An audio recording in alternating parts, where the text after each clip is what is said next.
నమస్తే. మీరు చూస్తున్నారు సత్య ఆన్లైన్ ఐఏఎస్ అకాడమీ. మనం 100 డేస్ యాక్షన్ ప్లాన్లో భాగంగా పంచాయతీ సెక్రటరీస్ టెస్ట్ 5ని మనం కండక్ట్ చేసుకున్నాం. 21st జనవరి 2019న ఈ టెస్ట్ 5ని మనం కండక్ట్ చేసుకోవడం జరిగింది. దీనికి సంబంధించినటువంటి సిలబస్ని మనం చూస్తే నాడీ వ్యవస్థ, కిరణజన్య సంయోగ క్రియ, విద్యుత్, నీరు, ఇవి జనరల్ స్టడీస్ టాపిక్స్. అలాగే మనం జాగ్రఫీ నుంచి చూసుకుంటే జలసంధులు, ఇండియా యొక్క సరిహద్దు దేశాలని మనం జాగ్రఫీ నుంచి కవర్ చేసుకున్నాం. అలాగే డిజాస్టర్ మేనేజ్మెంట్ నుంచి మరి విపత్తు నిర్వహణకు సంబంధించిన అంశాలు కవర్ చేసుకున్నాం. అలాగే ఇండియన్ పాలిటిక్స్ సంబంధించి మనకి ప్రియాంబుల్ గురించి, అలాగే basic concepts of Indian constitution అనేటువంటి టాపిక్ని కవర్ చేసుకోవడం జరిగింది. అలాగే ఇక పార్ట్ బికి వస్తే పంచాయతీ సెక్రటరీస్కి సంబంధించినటువంటి సిలబస్లో యూనిట్ 1 నుంచి యూనిట్ 4 దాకా ఇచ్చుకోవడం జరిగింది. ప్రతి టెస్ట్లోని కూడా మీరు గమనించండి, మొదటి 4 యూనిట్లకి చాలా హై ప్రియారిటీ ఇవ్వబడుతుంది. సో మొదటి 4 యూనిట్లని మనం ప్రతి టెస్ట్లోని కూడా కవర్ చేసుకుంటూ ఉన్నాం. మొదటి టెస్ట్ నుంచి చివరి టెస్ట్ వరకు కూడా మొదటి 4 యూనిట్స్ని కూడా మనం రిపీట్ చేసుకుంటూ ఉన్నాం. ఇక అడిషనల్గా మనం ఒక్కొక్క అంశాన్ని మనం ఒక్కొక్క టెస్ట్లో డిస్కస్ చేసుకుంటున్నాం. ఈరోజు మనం ఏపీ గవర్నమెంట్ స్కీమ్స్ కానీ, సిబిఓ సమాజ ఆధారిత సంస్థలు, మనకి కమ్యూనిటీ బేస్డ్ ఆర్గనైజేషన్స్ గురించి మనం ఈ టెస్ట్లో డిస్కస్ చేసుకుంటాం. మనకి టోటల్గా 100 days action plan, 10 test, 1000 bits. వీటి ఎక్స్ప్లెనేషన్ కనుక చూస్తే మొత్తం ఈ సిలబస్, ఓవరాల్ సిలబస్ కవర్ అవుతుంది. అంతేకాకుండా మీరు ఏ ఏరియా నుంచి మీకు బిట్స్ వస్తున్నాయి, ఎలా మనకి బిట్ అడిగేటువంటి అవకాశం ఉంది, మరి ఎక్కడెక్కడ ఇంపార్టెంట్ టాపిక్స్ ఉన్నాయి, ఇవన్నీ కూడా మీకు తెలుస్తాయి. సో మీరు ఈ ప్లాన్ ప్రకారం కనుక మీరు పక్కాగా ప్రిపేర్ అయినట్లయితే పంచాయతీ సెక్రటరీస్ ఎగ్జామ్ని 100% విన్ అవుతారు. చూస్తూనే ఉండండి సత్య ఆన్లైన్ ఐఏఎస్ అకాడమీ. సో మనం టెస్ట్ 5 గురించి ఈరోజు మనం డిస్కస్ చేసుకుందాం. టెస్ట్ 5లో మనం మొదటి క్వశ్చన్ కనుక చూస్తే,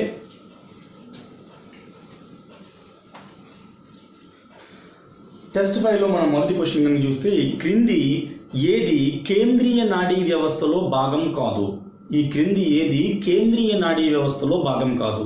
కపాలా నాడులు, ముందు మెదడు, వెన్నుపాము, వెనక మెదడు అని ఇచ్చాడు. ఏది కేంద్రీయ నాడీ వ్యవస్థలో భాగం కాదు? మనం నాడీ వ్యవస్థకు సంబంధించి మనం న్యూరాలజీ అని చెప్పేసి, నాడీ వ్యవస్థ యొక్క అధ్యయనాన్ని న్యూరాలజీ అని పిలుస్తూ ఉంటాం. నాడీ వ్యవస్థను మనం కేంద్రీయ నాడీ వ్యవస్థ,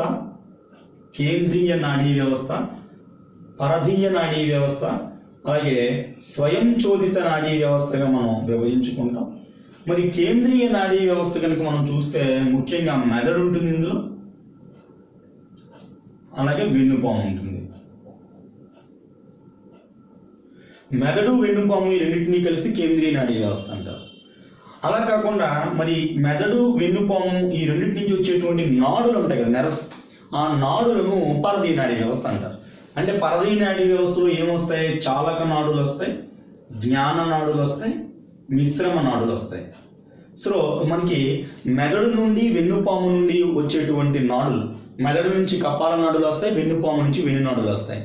సో ఈ నాడుల్లో రకాలుగా మనం విభజించుకుంటే చాలక నాడులు, జ్ఞాన నాడులు, మిశ్రమ నాడులు.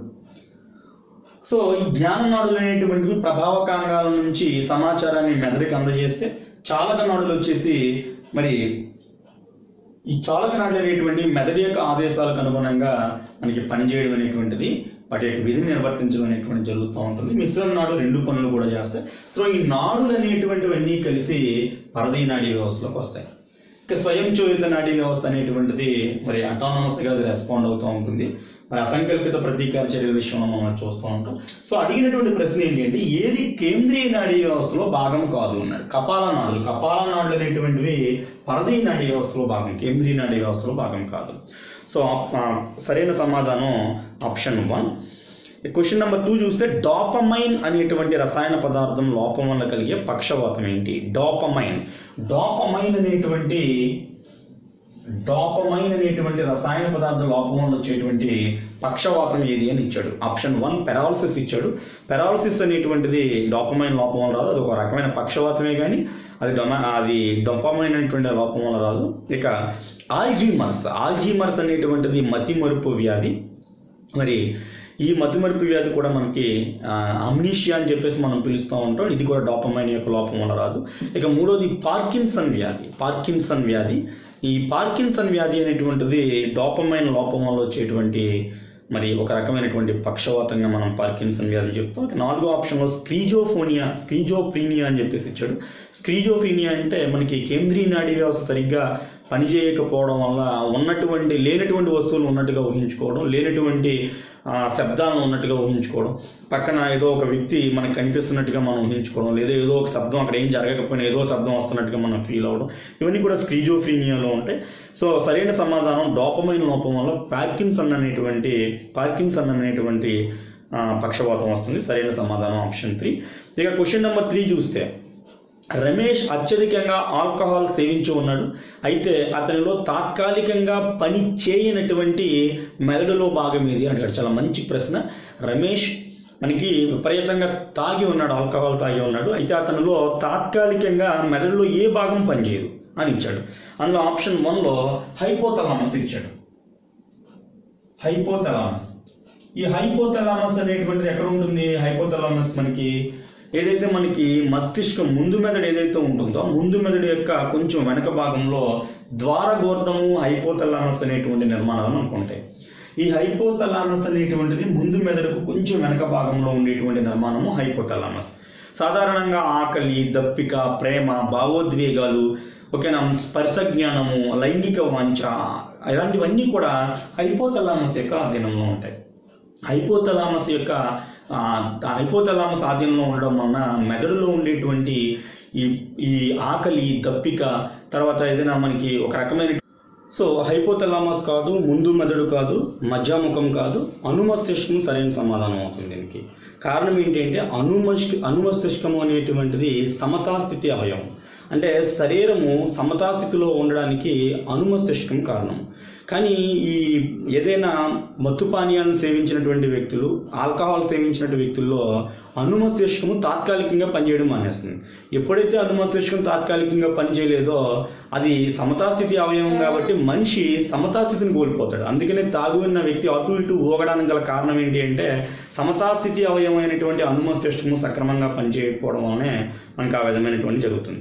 కాబట్టి హైపోథలామస్ అనేటువంటిది ఆకలి, దప్పిక, ప్రేమ, భావోద్వేగాలు, తర్వాత ఇవన్నీ కూడా మనకి హైపోథలామస్.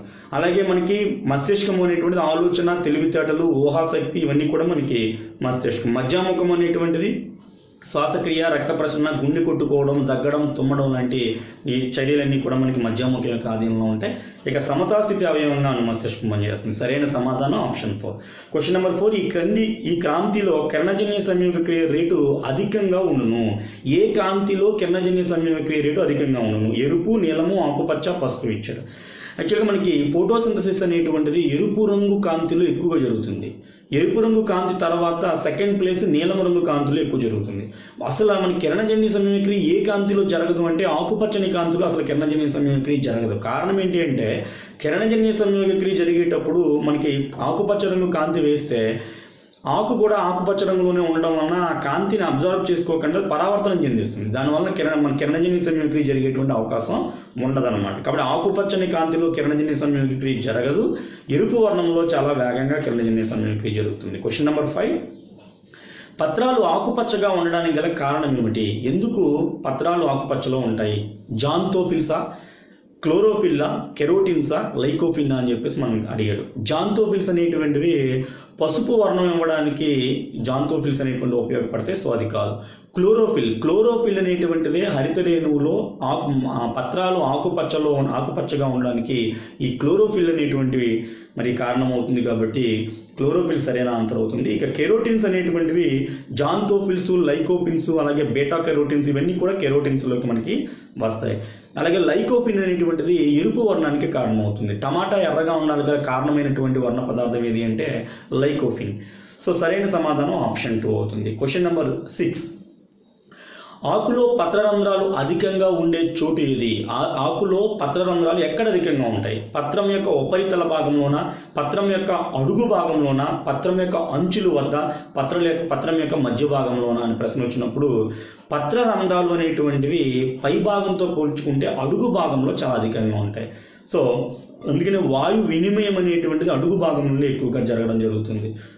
సో ఆకు యొక్క అడుగు భాగంలోనే పత్రరంధ్రాలు అధికంగా ఉంటాయి. క్వశ్చన్ నెంబర్ 7 చూస్తే, భారతదేశంలో బయోడీజిల్ ఉత్పత్తికి ఉపయోగించేటువంటి మొక్క. బయోడీజిల్ అనేటువంటిది ఇది మరి జీవ ఇంధనంగా మనం దీన్ని చెప్తాం. బయోడీజిల్ని భారతదేశంలో ఏ విధంగా తయారు చేస్తున్నారు?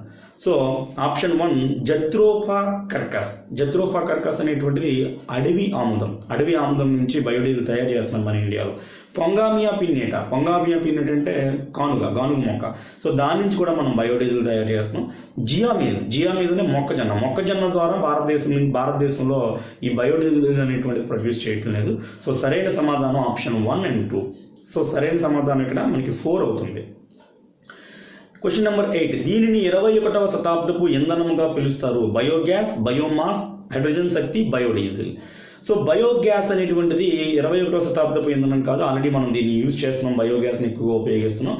రెండోది బయోమాస్ అనేది ఫ్యూచర్లో ఎక్కువగా మనకి ఈ ఇంధనం మీద ఆధారపడాల్సినటువంటి అవసరం భవిష్యత్తులో ఉంది. బయోమాస్ని తయారు చేసిన ప్రస్తుతం దీని యొక్క వాడకం తక్కువగా ఉన్న భవిష్యత్ అంతా కూడా బయోమాస్తే.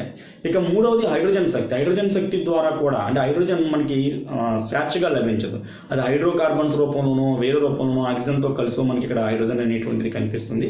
సో ఈ హైడ్రోజన్ అనేక చర్యల ద్వారా మనకి ఈ హైడ్రోజన్ను వేరు చేయడం ద్వారా హైడ్రోజన్ని ఒక శక్తి వనరుగా, ఒక ఇంధనంగా ఉపయోగించేటువంటి ప్లాన్స్ అన్నీ కూడా మనకి ఫ్యూచర్లో ఉన్నాయి. ఇప్పటికే అది ఇతర దేశాల్లో అది ప్రారంభమైంది. భారతదేశంలో కూడా మరి నెమ్మదిగా ఇది ప్రారంభమయ్యేటువంటి అవకాశం ఉంది. మొత్తం భవిష్యత్ అంతా కూడా 21వ శతాబ్దానికి సంబంధించి అంతా కూడా హైడ్రోజన్ శక్తి అనేటువంటిది మేజర్ రోల్ ప్లే చేసేటువంటి అవకాశం ఉంది. కాబట్టి ఇక్కడ హైడ్రోజన్ శక్తి 21వ శతాబ్దపు ఇంధనంగా పిలుస్తారనేటువంటి వీటికి సరైనటువంటి సమాధానంగా చెప్పవచ్చు. ఇక నెక్స్ట్ క్వశ్చన్ నెంబర్ 9 మనం చూస్తే, ఈ క్రింది వానిలో ఫ్లోరిన్ శాతం ఎక్కువగా ఉండేటువంటి నీరు ఏది? చెరువులో నీరా, కాలువలో నీరా, నదుల, భూగర్భ జలాల అని చెప్పేసి ప్రశ్న ఇవ్వడం జరిగింది. సో ఫ్లోరిన్ శాతం దేంట్లో ఎక్కువగా ఉంటుంది అంటే మన గ్రౌండ్ వాటర్, భూగర్భ జలాలలో ఫ్లోరిన్ శాతం ఎక్కువగా ఉంటుంది. ఈ భూగర్భ జలాలలో ఉన్నటువంటి నీటిని శుద్ధి చేయకుండా నేరుగా తాగేయడం వల్ల ఏమవుతుందంటే ఆ ఫ్లోరిన్ అనేటువంటిది హ్యూమన్ బాడీస్లోకి వచ్చి ఫ్లోరిన్ ఎక్కువగా ఉండడం వలన ఫ్లోరాసిస్ అనేటువంటి డిసీజ్ మనకి రావడం జరుగుతుంది. తెలంగాణలో మనకి నల్లగొండ కానీ, అలాగే మనకి ఆంధ్రప్రదేశ్లో ప్రకాశం జిల్లాలో కానీ భూగర్భ జలాల్లో ఎక్కువగా మనకి ఈ ఫ్లోరిన్ శాతం అనేటువంటిది ఎక్కువగా ఉండడం మనం గమనించవచ్చు. సో ఈ ఫ్లోరిన్ లోపం వల్ల ఫ్లోరాసిస్ అనేటువంటిది, ఫ్లోరిన్ ఎక్కువైపోవడం వల్ల ఫ్లోరాసిస్ అనేటువంటి వ్యాధి రావడం జరుగుతుంది. ఇది భూగర్భ జలాల్లో ఫ్లోరిన్ ఎక్కువగా ఉంటుంది. సరైన సమాధానం ఆప్షన్ 4గా మనం చెప్పవచ్చు. Question number 10. ఈ క్రింది వానలో నీటి కాలుష్యం వలన వచ్చే వ్యాధి ఏది? కలరా, డీసెంట్రీ, అమీబిక్ డీసెంట్రీ, పైవన్నీ అని చెప్పేసి ఇవ్వడం జరిగింది. కలరా విబ్రియో కలరా అనేటువంటి బ్యాక్టీరియా వల్ల వస్తుంది. ఈ బ్యాక్టీరియా ఎక్కువగా నీటిలోనే ఎక్కువగా ఉంటుంది. సో నీటి కాలుష్యం వలన ఈ విబ్రియో కలరా బ్యాక్టీరియా వలన మనకి కలరా అనేటువంటి డిసీజ్ వస్తుంది. ఇది చిన్న ప్రేగు సాధారణంగా ఈ వ్యాధిలో ఎక్కువగా ఎఫెక్ట్ అవుతుంది. మరి ఎక్కువగా డిహైడ్రేషన్ అనేటువంటి జరుగుతూ ఉంటుంది. ఒక్కొక్కసారి ప్రాణానికి ప్రమాదం జరిగేటువంటి అవకాశం కూడా ఉంది కలరా వ్యాధి వల్ల. సో ఇది నీటి కాలుష్యం వల్ల వచ్చేటువంటి వ్యాధి. రెండవది డీసెంట్రీ, నీళ్ల విరోచనాలు. ఇది కూడా మనకి సాధారణంగా నీరు కలుషితమైనప్పుడు, ముఖ్యంగా ఎండాకాలంలో నీరు కలుషితమైనప్పుడు ఇది ఎక్కువగా డీసెంట్రీ అనేటువంటిది వస్తూ ఉంటుంది. అలాగే అమీబిక్ డీసెంట్రీ కూడా మనకి ఎంటమీబా హిస్టోలైటికా అనేటువంటి ఒక పరాన్నజీవి వలన ఈ మనకి అమీబిక్ డీసెంట్రీ అనేటువంటిది వస్తుంది. మరి మోషన్లో బ్లడ్ శాంపిల్స్ అనేటువంటివి రావడం అనేటువంటిది మనం గమనించవచ్చు. సో ఈ అమీబిక్ డీసెంట్రీ అనేటువంటిది కూడా నీటి కాలుష్యం వల్ల వచ్చేటువంటి ఒక వ్యాధి. సో సరైన సమాధానం ఆప్షన్ 4 పైవన్నీ అవుతుంది. ఇక క్వశ్చన్ నెంబర్ 11 మనకు చూస్తే, జలసంధులు అని ఇచ్చి కింద 4 ఆప్షన్లు ఇవ్వడం జరిగింది. 2 భూభాగాలను విడదీస్తాయా, 2 జలభాగాలను విడదీస్తాయా, 2 భూభాగాలను కలుపుతాయా, సముద్రాల చేత అర్ధచంద్రాకారంలో ఏర్పడేటువంటివా అని చెప్పేసి మనకి ప్రశ్న అడగడం జరిగింది. జలసంధి అంటే ఇవి 2 భూభాగాలను విడదీస్తాయి. 2 భూభాగాలను విడదీస్తాయన్నా సరైన సమాధానమే, 2 జలభాగాలను కలుపుతాయన్నా సరే సరైన సమాధానంగా మనం చెప్పుకోవచ్చు. ఫర్ ఎగ్జాంపుల్ బేరింగ్ జలసంధి